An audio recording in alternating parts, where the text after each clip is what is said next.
What's good, y'all? I already know where y'all at. It's your boy Star Jones, and it's a new episode of Star Views. It's about to start right now. So please, I hope you got your hookah ready, and I hope you got your cups full of whatever ready, because I got a lot to talk about, alright? Know what's going on. Star Jones, hit that subscribe button if you haven't already done so. Please and thanks, you heard?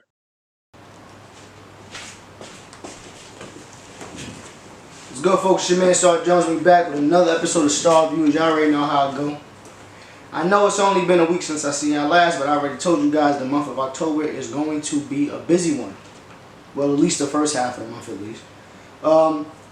Tonight we're going to be talking about a particular character and a particular franchise that is known all around the world. I personally think this particular character is the smoothest person on the planet.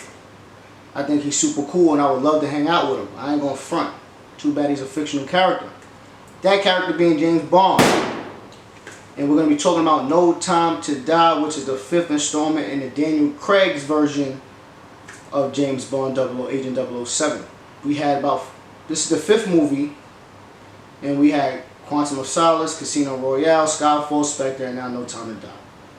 So, as per usual, you already know I'm going to tell you what transpired in the movie and all that good stuff before I ultimately tell you how I'm going to grade the film. But this character has a long history. As I mentioned, the fans, he has fans all around the world, so I'm kind of excited about this. I'm going to try my best to limit spoilers. You already know how I do, but I feel like spoilers may be inevitable just because of how this particular franchise went. So when I get back, you already know, hookah time, so make sure y'all get y'all ready. If that's not already done, make sure y'all smoke with me.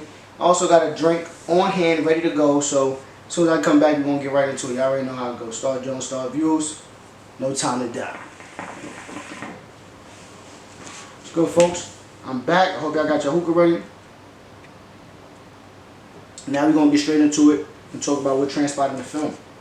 So in the very opening act of the film, for those who watched the other movies, probably immediately is going to know what's going on in this scene. We meet a little girl and her mother. And they're having this exchange of words about what's currently going on in their lives and where the father is. The father, of course, is not present in the scene, but they're having a talk and a conversation about what he does and all this other good stuff. Don't want to give you too much details. But not too long after the conversation between the mother and the daughter, we see what looks to be an assassin. He approaches the home, and of course he comes inside the house, presses the mother about the whereabouts of her husband, and then he says, you know what, since the husband's not here, I'm just going to kill you. It's not much of a spoiler because, again, this is the opening act of the film, so it's not much to look forward to as far as like, oh, I need to figure that out. This is just there in your face. And then the daughter survives the ordeal. I don't want to give you too many details on how she survives the ordeal, but she survives the ordeal. And so we fast forward to what I think is like no more than 9 months after the events of the 4th film, which is Spectre. So we see James Bond and his love interest in the film, blonde-haired chick. Her name is Madeline Swan. Madeline Swan. And like I said, this is the love interest. And after the conclusion of the 4th film, James Bond decides he's retiring. He's off the grid. Mind you, this is the 2nd time he's retired. And he's like, you know, I'm done with this life. I just want to be in love and have a good life. There's a lot of dialogue between him and Madeline. They both have secrets, and Bond knows that it's a lot of things about her he doesn't know, but he wants to know, but he just needs a little bit of closure. So we see them in Italy, somewhere in Italy, and Madeline agrees, I'm going to give you your closure. And again, you have to watch the film to know what closure I'm referencing, because again, I don't want to violate and tell you exactly what's going on. So he's like, all right, cool, I'm going to go get my closure, and once I have my closure, you're going to tell me everything I need to know about you if we're going to move forward in life together. Madeline agrees. So he goes off to get his closure. And in the midst of him having his closure, he's attacked. And this is when all hell breaks loose. And the movie wastes no time getting into that action. So now, after they get out this ordeal, Bond is very suspicious of Madeline because, again, Bond already knew that she had a lot of secrets that she was not sharing. So Bond is like, you know what?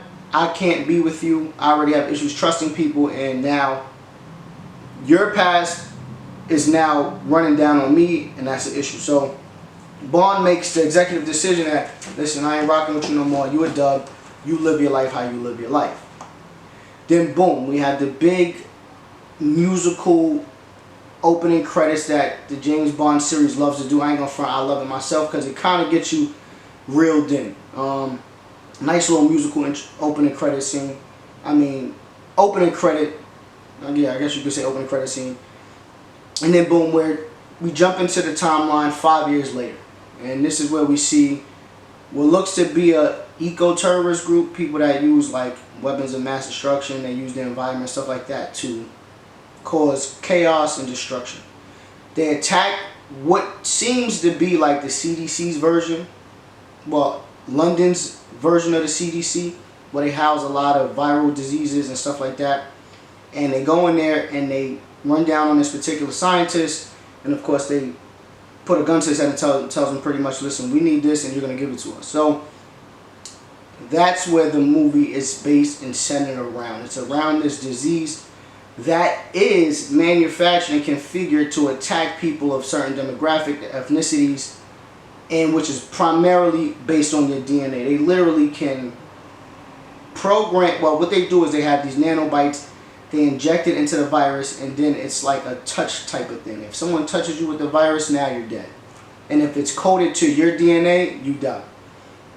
So that's that. And then it's like MI6 is aware of what's going on, but MI6 kind of got finessed into like turning a blind eye to the situation. So the CIA in America knows what's going on. They reach out to Bond. Mind you, my son Bond is retired in Jamaica. My son living his best life in Jamaica. I ain't gonna front. Of all places to be, I ain't gonna front. That was lit. So pretty much they approach Bond like, listen, we need your help. We know you're not working for MI6 anymore, so just do me a favor.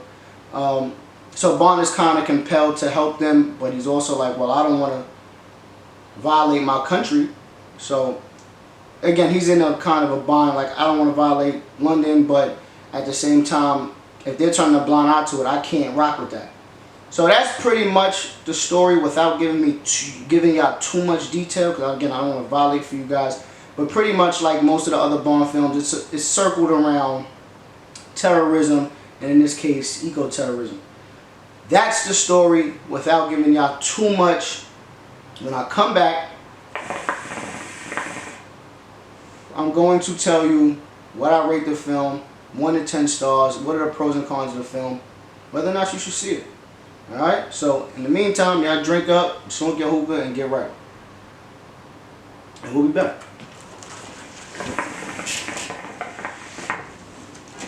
So we got to that point where it's the best part of the show, where I let you guys know how I rate the film, what I give it and all that, and whether or not you should see it. So really quickly, I'm going to go through the pros. Daniel Craig is the man. I don't care. I said it already in this video. I think he is the smoothest dude. And I ain't going to front low-key.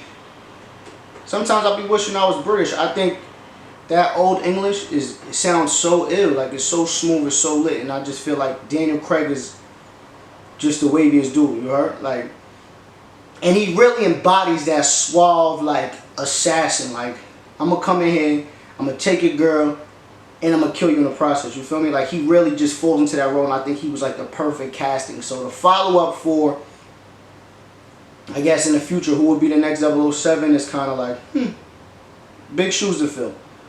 So that's that. I think Daniel Craig really did his thing. Pardon me. Another pro of the film is just the cinematography.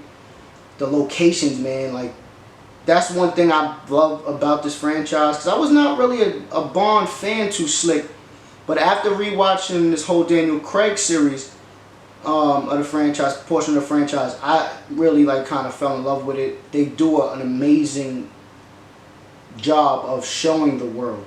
In this film, they were in Cuba, Jamaica, England, Norway, a little island off the coast in between Jamaica, Japan, and Russia. Like, it's just the travel in the film.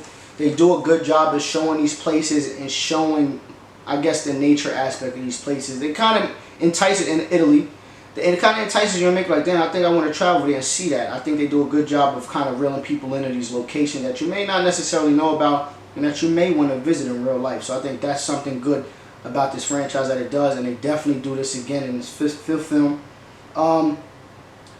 I definitely like that they tied in the continuity of the story is there.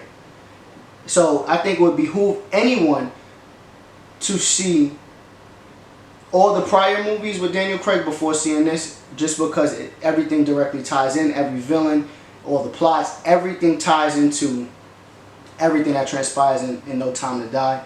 So I think, yeah, definitely do your homework to get a better appreciation. You'll still appreciate the movie regardless, but I think you'll appreciate it that much more if you see the films prior. And as I mentioned, they tie in everything. So we got a lot of the other characters. There's direct references. We got M. M was played by Judi Dench. She was pretty much the head of MI6, and then we have her succeeding leader of MI6, the new M. He's in it. We have I forget her name, something Moneypenny, played by Naomi Harris. That was cool. The character Q, who's like, I guess, the handler, so to speak. He's in the film. Like, it was good to see a lot of these characters brought into the film and still have a relevant role in the story. So that was important. It's for, like I said, for the continuity and just for the sake of the story. We're introduced to another 007. In this film, they kind of reference James Bond as Commander Bond and not so much 007 anymore, because there is a new 007. I'm not going to tell you who it is, but that was cool to see, like, who's going to, you know, succeed James Bond. Don't know if it's going to be canon moving forward. I don't know if this 007 is going to be playing 007 moving forward. But kind of caught me off guard, but I think I'm excited for it. I think that's something to look forward to. So that's definitely another pro to this film, is the future of the film. Now, as far as cons, there are not too many cons, and my one gripe may not even be that big of a deal, but I just feel like as far as closure in the character of James Bond, played by Daniel Craig, did not get the send-off that he deserved. I'm going to leave it like that. I'm not going to violate. I thought I may have ruined it. Pardon me. I thought I may have ruined it a little bit, but nah, we're good. So, yeah, that's my only gripe. I just feel like Daniel Craig's James Bond could have got a better send-off. There's a new addition to the, I guess, Bond family. That's important. That's big, and I enjoyed. And that's going to be big for you guys who haven't seen the movie yet. So definitely look forward to that. I think that's going to be something that's lit. But as I said, it's not, I don't even think that's a con. I just, as far as closure is concerned, I just feel like they could have did a better job of, again, sending my man off the right way. I just feel like it was short-lived and it just wasn't as long as it should have been. There's a lot of, here's a con. The James Bond movies have a lot of action, but there's also a lot of dialogue. So if you're one of those people who got ADD, you're probably going to like drift off, because there's a lot of talking. And that's not a bad thing, because again, there's people out there like me who are very attentive and try to pay attention to things like that. And make a point of paying attention to the plots and the stories and the little hints that they say in the story. But for a lot of people, I know that's a problem. So there is a lot of dialogue. This is a 3-hour movie runtime, so you got to definitely get your nap in. Don't drink before you go see this movie, because you want to have your antennas up and all that. So with everything said, I'm gonna grade this movie 8.5 stars. If it had been a better send-off for my son, Mr. Bond, I probably would have gave it a 9. Just quite wasn't what I wanted it to be. Knowing that this is the end for Daniel Craig in this role, and this is not a spoiler because this is known. They said in the interviews, Daniel Craig will not be playing this role anymore. So, yeah, 8.5 stars. Definitely go see it. I also suggest seeing the other 4 prior movies before seeing this, just because it'll just make this movie that much better for you. So definitely spend the bread, get your rest, because this is, again, 3 hours. And like I said, 8.5 stars. Do it. Go see it. I told you to do it. That's that. And that's my time on that. 8.5 stars. I will see you guys in a week. for that new Halloween movie. I believe this is going to be the end of that franchise starring Jamie Lee Curtis. I think it's going to be the end. Just never know. People out there love horror movies, so I don't know. We'll see. But I'll be seeing you guys in a week. I appreciate y'all time. I'll holler at y'all. Star Jones.